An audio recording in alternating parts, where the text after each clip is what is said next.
panaginip lang po. Ako nga rin, anak eh. Parang di ako makapaniwala.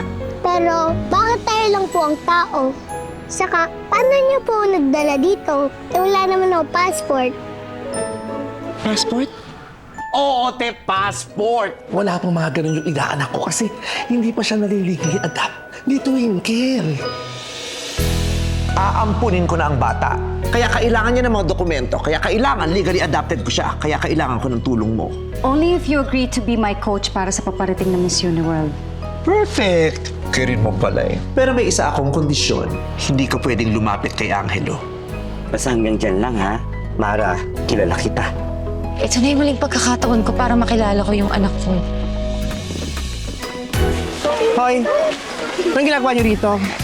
Kasama ko ang guardian angel ko, ha? Si Ate Mara! Aalis ka agad, di ba? Ayoko po ng hipon, ma. Ayoko din ng hipon. Parehas sila. Basyang! Allergic ako sa scents. Anyari, mother? Allergic ako sa scent! Ngayong Pasko, todo ang saya sa Mothering Movie of the Year! Tama talaga na sa'yo ko iniwan si Angelo. Pero Twinkle, pag umalis na kayo ni Angelo ng Pilipinas, wag na kayong babalik. Kasi baka bawiin ko pa siya sa'yo.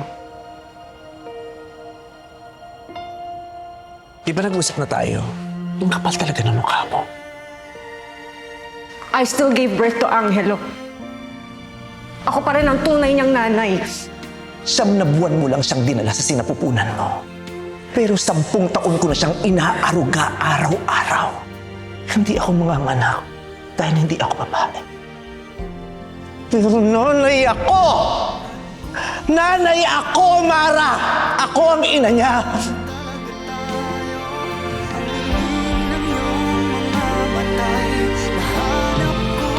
Happy birthday to you!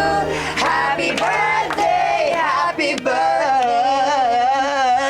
Happy birthday! Happy birthday to